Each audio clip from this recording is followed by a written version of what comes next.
खुदावन यसु मसीह जिसने नस्ले इंसानी को जीना सिखाया है, उसी के नाम में आपकी सलामती हो। तो आप कमेंट सेक्शन में जो आपके सवालात होते हैं उनकी नौयत मुख्तलिफ तरह की होती है। कुछ होते हैं जो कदरे कॉम्प्लिकेटेड क्वेश्चंस होते हैं जिनकी डिटेल दरकार होती है, और यही वो क्वेश्चंस होते हैं जो आमतौर पर मैं वीडियो में शामिल करता हूं। कुछ ऐसे आपके सवालात होते हैं कि जिनका जवाब बहुत लंबा भी नहीं होता है और बहुत छोटा भी नहीं होता है, यानी कि हमारा जो वीडियो का टाइम है इसमें हम एक से ज्यादा सवालात पर गौर कर सकते हैं।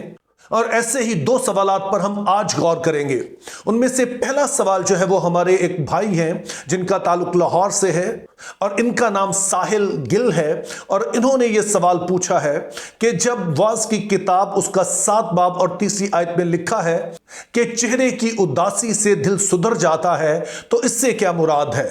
अब अगर तो आप इन वीडियोस को बाकायदगी से देख रहे हैं तो एक इस्तेलाह आपने बार बार मेरे जुबान से सुनी होगी और शायद आप उससे बखूबी वाकिफ भी हो गए हों, और वो है कॉन्टेक्स्ट, जिसको मतलब है सियाक़ो सबाक। यानी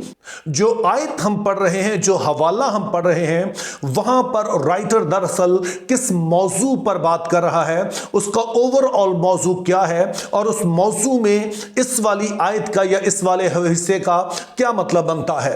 तो वाज की किताब का जो ओवरऑल एक पैगाम है, और जब आप इस किताब को पढ़ेंगे तो एक लफ्ज जो आपको बार बार सुनाई देगा वो है बातल ही बातल, सब कुछ बातल है और ये हवा की चरान है।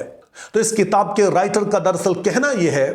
कि दुनिया में हम कुछ भी हासिल कर लें, चाहे कितनी भी ऐशो इशरत की चीजें इकट्ठी कर लें, जो कुछ भी आप जिंदगी में इकट्ठा कर सकते हैं कर लें, लेकिन कोई भी चीज आपको मुस्तकिल आसूदगी नहीं देती है। जिसका मतलब यह है कि चीजें हैं जो आपको वक्ती तौर पर कुछ लुत्फ देती हैं, कुछ आपको खुशी आपको महसूस होती है, लेकिन ये हमेशा एक जैसी नहीं रहती है, ये मुस्तकिल नहीं रहती है, और वक्त के साथ सभी चीजें अपने मानी खो देती हैं।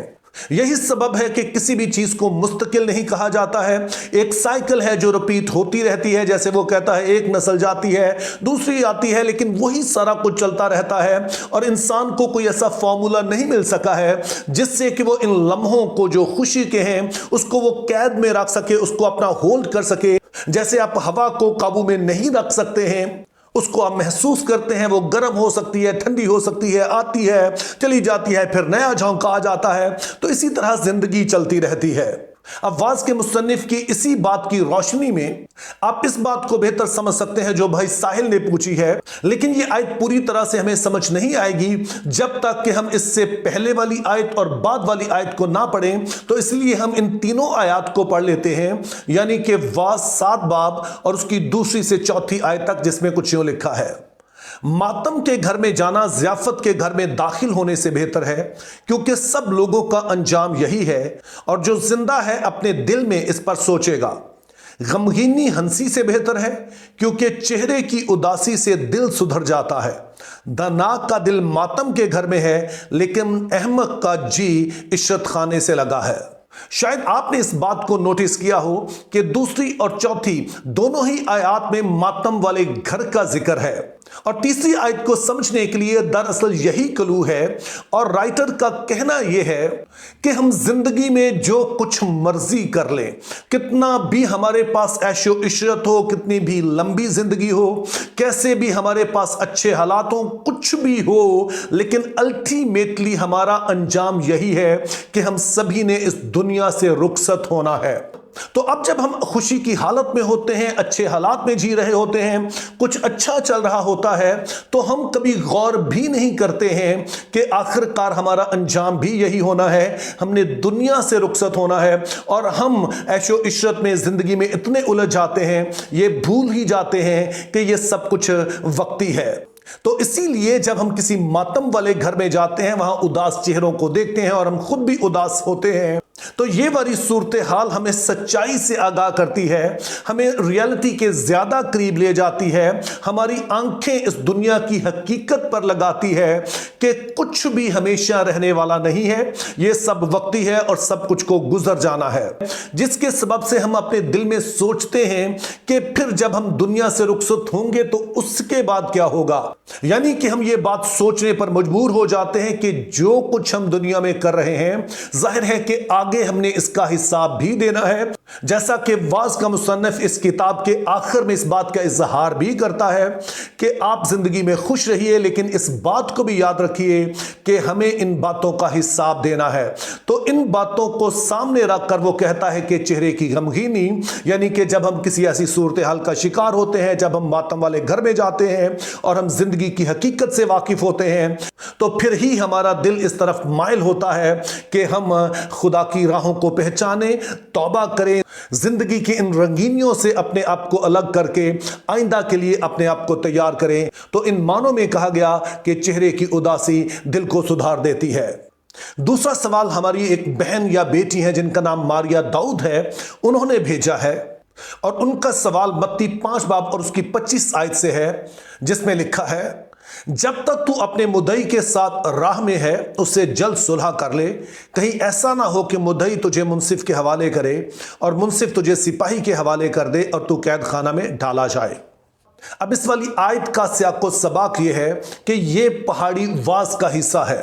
पहाड़ी वाज को बाज़ औक़ात खुदा की बादशाही का आइन भी कहा जाता है। यानी इसमें यीशु मसीह ने हमें सिखाया कि खुदा के लोग होने के नाते, उसकी बादशाही में होने के नाते किस तरह का हमारा तौर तरीका है, रवैया है, तर्ज अमल है जो खुदा हमें देखना चाहता है।